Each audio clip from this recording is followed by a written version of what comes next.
Okay mga sir, so ngayon mag-unbox tayo ng Alston A12 6K action camera.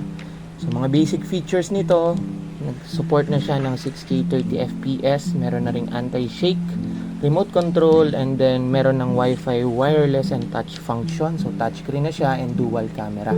So sa loob ng box nito, ayan, meron tayong yung mismong camera and then naka waterproof casing na rin siya.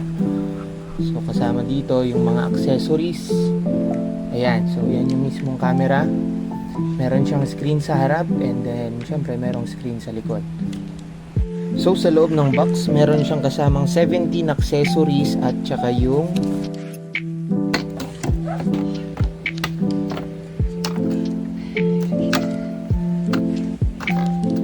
ating user manual. Sa user manual natin, makikita natin dun yung basic specifications ng ating camera. Kasama na rin yung mga video mode and then kung paano siya i-connect sa ating phone. So pwede nyo siyang i-connect sa phone nyo.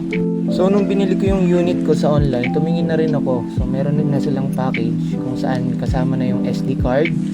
So merong mga versions 32, 64, tsaka 128 gig. Yung pinili natin is 128 gig. Then pumunta ako sa ibang shop para bumili ng charger and nung extra battery.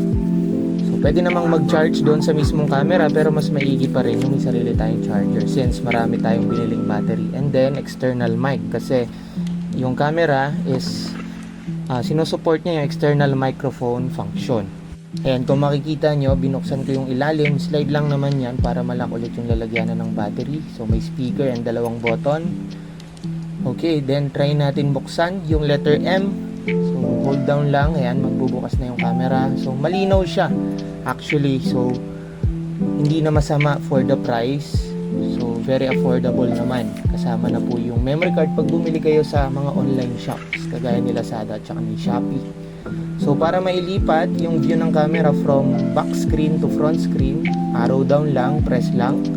Ayan, so ganun din naman yan. Medyo maliit nga lang yung screen niya kaya yung ratio or yung super wide hindi sinusuportahan nitong front screen natin. Hindi lang lalabas sa front screen pero sa recording nyo pag plinay nyo na magwa-wide, super wide pa rin naman siya. So para patayin, ganun din, hold down lang natin yung M button sa taas. So ayan, patay na siya or naka-shut off na siya.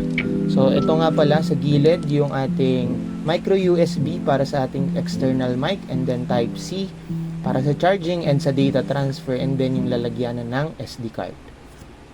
So sa susunod na video natin, i-review natin yung video quality na supported nitong si Alston A12 Pro 6K action camera.